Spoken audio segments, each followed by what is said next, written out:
The weird way the Louvre fought back, and is the Grand Egyptian Museum discriminating against Egyptians? It's time for a snack break. Ah! Starting off in Paris, where the Louvre's last line of defense has been revealed.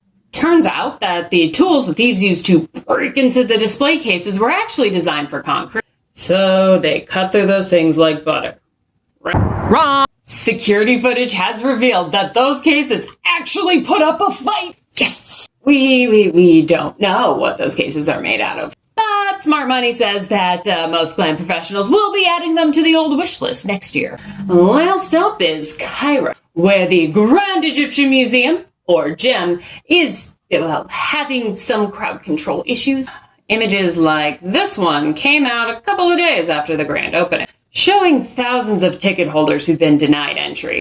GEM's attendance cap is 20,000 visitors, and that day their ticketing system, 27,000 tickets. That is not good. To anyone who worked admissions that day, Masalam alaikum. I have also worked admissions and had to deny people entry a few times. It was very unpleasant. Mostly. And y'all had to do that 7,000 times. I am so sorry. Because that sounds awful. I hope you're at least getting a workplace pizza party out of it. When your employer knows that they should reward you but don't want to splurge a bonus or a raise. In the US, they get us pizza. Or whatever the cultural equivalent is. Because y'all have earned it. It's the bare minimum. Hi, yeah, what does that have to do with discrimination?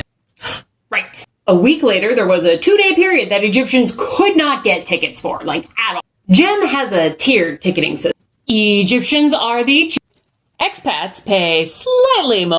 And everybody else pays practically double the expat rate. There were rumors that GEM had reserved 80% of tickets for those days for foreigners, and a measly 20% for locals. The museum's head honcho has debunked the rumor and promised to create a system that ensures that there are enough tickets for foreigners and locals alike. And at worst, it'll be a 60-40 split. These are still early days for the Grand Egyptian Museum, and the hiccups are to be expected. But GEM could lose community support over this. So we hope that a satisfactory solution is found soon.